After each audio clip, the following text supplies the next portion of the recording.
Fans. நீங்கள் எதுக்கெல்லாம் ஃபேனாக இருப்பீங்க? யாருக்கெல்லாம் ஃபேனாக இருப்பீங்க?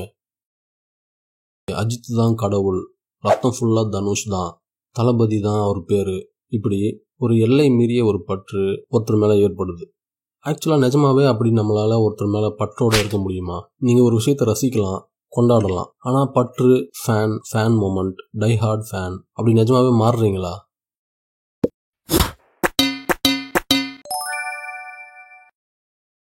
மனிதர்களுக்கு கொண்டாட பிடிக்கும். அவங்களுக்கு கொண்டாடுறதுக்கு ஒரு காரணம் தேவை. அந்த காரணம் ஒரு சிலருக்கு ப்ரொஃபஷனலாக கிடச்சிரும், இல்லை ஃபேமிலியில் கிடச்சிரும். அது ரெண்டுமே வாய்க்காத சிலர் அவங்க கொண்டாடுறதுக்கு ஒரு காரணத்தை, ஈஸியான ஒரு காரணத்தை தேர்ந்தெடுத்துக்கிறாங்க.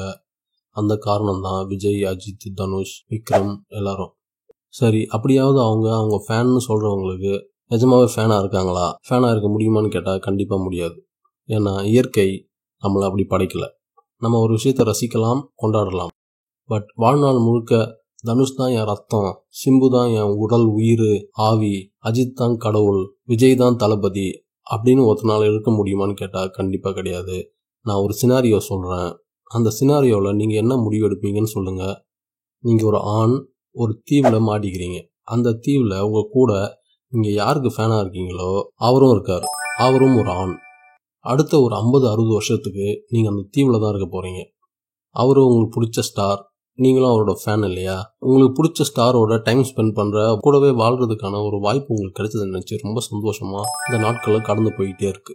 இப்போது கொஞ்ச நாள் கழித்து அந்த தீவில் ஒரு பெண் அப்பியர் ஆகிறா. ரொம்ப அழகான ஒரு பெண். இப்போ உங்ககிட்ட ஒரே ஒரு சாய்ஸ் தான் கொடுக்கப்படுது. அந்த தீவில் 2 பேர் தான் இருக்கணும். கன்ஃபார்மாக நீங்கள் இருக்கணும், கூட யாராவது ஒருத்தர் தான் இருக்கணும். அதை சூஸ் பண்ணுற உரிமை யாருக்கு இருக்குன்னா உங்களுக்கு தான் இருக்குது.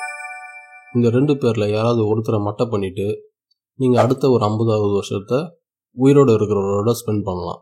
இப்போ நீங்கள் என்ன பண்ணுவீங்க?